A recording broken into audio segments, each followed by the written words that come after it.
Let's talk about the second aphorism, the highest ideal of cure. तो यहाँ पे doctor Hanuman बात करते हैं कि आइडियल क्योर किस तरीके से होना चाहिए and what all characteristics should it have. So he says that the highest ideal of cure is rapid, gentle, permanent restoration of the health or removal and annihilation of the disease in its whole extent in the shortest, most reliable, most harmless way and on easily comprehensible principles.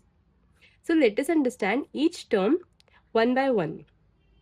Firstly, rapid. So the cure of the disease should be quick or speedy, and it is but natural because longer the suffering, more chances of the tissue damage and more incurability.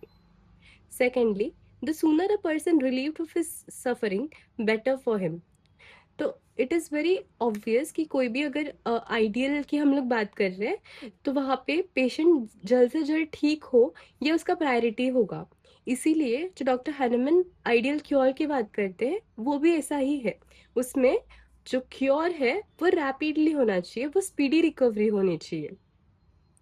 Second, gentle. तो gentle हमारा हमेशा cure जो है वो कभी भी cruel सम नहीं होना चाहिए, वो टॉर्चर सम नहीं होना चाहिए.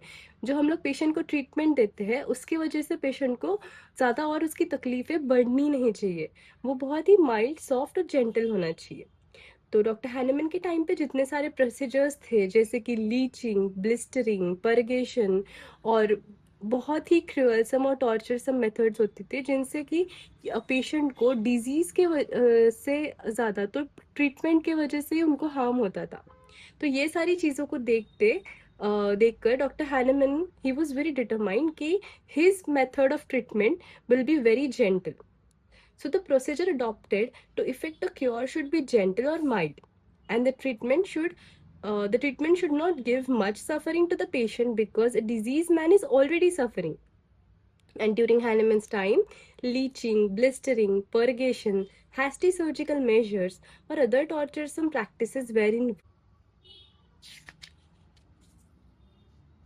So to prevent sepsis, a wounded limb was dipped in boiling oil or tar, and the agony of the patient was made worse.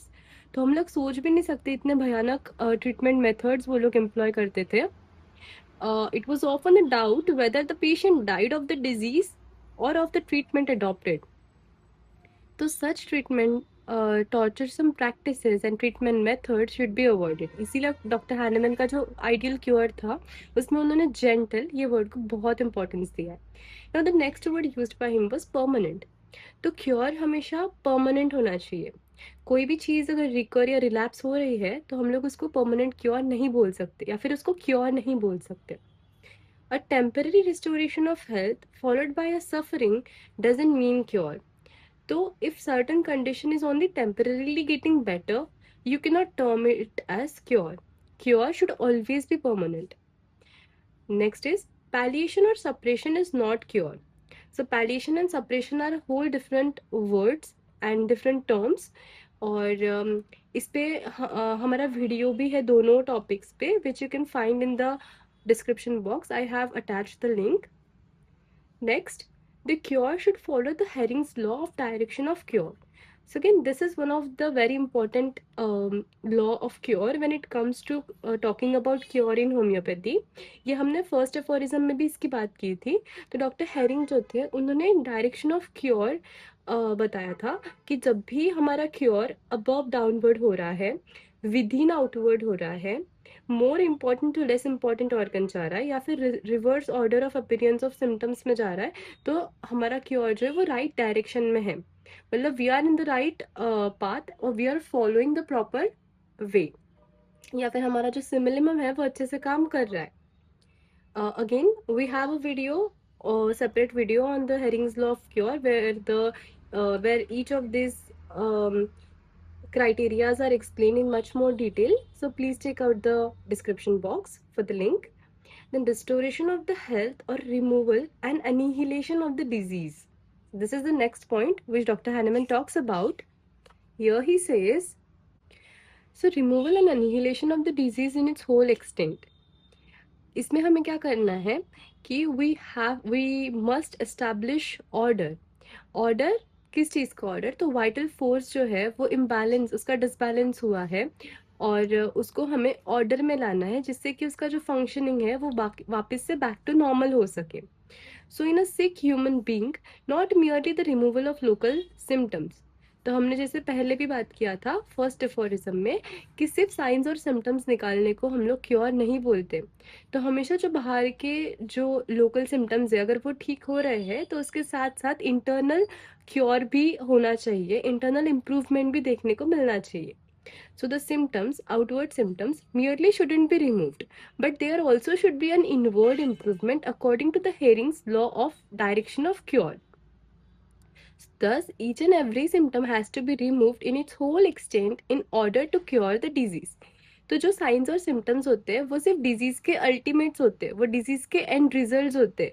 तो डिजीज बेसिकली क्या है? वो है internal derangement of vital force. जो vital force है वो dynamically derange हुआ है, उसी को हमें बैलेंस में लाना है. हम लोग जब वो चीज करते हैं तो डिजीज अपने आप ठीक हो जाती है या फिर patient it he recovers and the signs and symptoms they subside on their own. The next point is shortest. So the way to cure should be shortest. अभी हम लोग क्योर का एक जिगजैग पैटर्न देखते हैं या फिर एक स्ट्रेट फॉरवर्ड अप्रोच होता है क्योर के लिए. तो हमें कभी ये जिगजैग पैटर्न नहीं फॉलो करना है, इससे कि हमारे पेशेंट को और ज़्यादा तकलीफ होगी, जो पर्सन सफ़र कर रहा है उसे और ज़्यादा परेशानियां हो सकती है. इसीलिए our method should be straightforward method and should be the shortest route to cure because it is again time saving and hence it is more preferable. The next point is reliable. So the procedure and the principle which governs the method of the therapeutic should be reliable. Doctor Hahnemann के time पे बहुत सारे उनके जो contemporaries थे यानी कि जो वो टाइम पे प्रैक्टिसिंग फिजिशियंस थे वो अपनी अपनी अलग अलग थ्योरीज लाते थे और वो उस हिसाब से पेशेंट को ठीक करते थे. तो बहुत सी बार ऐसे होता था कि वो एक थ्योरी से पेशेंट को ठीक करने जा रहे हैं लेकिन वो पेशेंट ठीक नहीं हुआ तो उन्होंने वो चीज़ को डिस्कार्ड किया और अगली बार वो कुछ नया थ्योरी लेकर आए. तो ये जो थ्योरीज थी ये बहुत सारे लोग अपनी अपनी फॉलो कर रहे थे या एक दूसरे की फॉलो कर रहे थे. तो ये जो सारे थ्योरीज थे this were mere assumptions and hypothesis. ये कोई फिक्स्ड प्रिंसिपल्स या गवर्निंग प्रिंसिपल्स या लॉज ऑफ नेचर पे बेस्ड नहीं थे. तो जो भी चीज़ पे हम लोग हमारा ट्रीटमेंट मेथड जिस पे बेस हो रहा है that thing should be fixed and it should be reliable. इसीलिए doctor Hahnemann says that the principles are reliable only when they are fixed and only natural laws are fixed. इसीलिए हमारे जो principal होते हैं वो हमेशा नेचुरल लॉज पे, universal phenomena पे बेस्ड होना चाहिए. So hence principle of therapeutic system should be based on the natures law and hence our law of similia similibus curenter which is derived from the nature's law.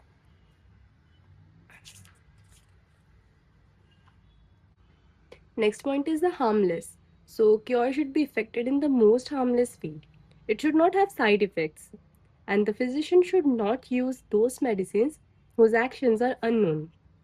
इसीलिए doctor Hahnemann ने उनकी खुद की drug proving की method introduce की जहाँ पे वो हेल्दी ह्यूमन बींग्स पे ड्रग प्रूव करते थे और उसके जितने सारे सिम्टम्स होते थे, जितने सारे इफ़ेक्ट्स होते थे वो हमें क्लियरली एविडेंटली देखने को मिलते थे जिससे कि हमें कोई भी मेडिसिन के सारे जो एक्शंस है वो समझ में आते हो. वही डॉक्टर हैनमन बात करते हैं ऑर्थोडॉक्स स्कूल ऑफ मेडिसिन की जिसमें वो बोलते हैं कि medicine used by Orthodox school cause internal destruction of man and this type of treatment is very harmful and therefore it should be avoided. Now next point is easily comprehensible principles. तो यहाँ पे वो बोलते हैं कि ये जो ideal cure है it should be based on principles that are easily comprehensible. Comprehensible का मतलब होता है अंडरस्टैंडेबल. तो कोई भी ऐसा प्रिंसिपल होना चाहिए जिसपे कि हमारा लॉ ऑफ ट्रीटमेंट जो बेस्ट है वो ऐसा इतना इजी, इतना सिंपल होना चाहिए कि वो हम किसी को भी समझा सके या फिर कोई भी उससे बहुत इजीली ग्रास्प कर सके. So therapeutic practice must be based not on guess work but on fixed principles which are simple and intelligible. तो वो रैशनल भी होना चाहिए, लॉजिकल भी होना चाहिए, it should B intelligible. So a system of medicine should be based on nature's law because nature's law it is always true, it is always very simple and it is always very easy to understand. So that's it. So these were all the different characteristics that Dr. Hahnemann uh, has given in the ideal of cure.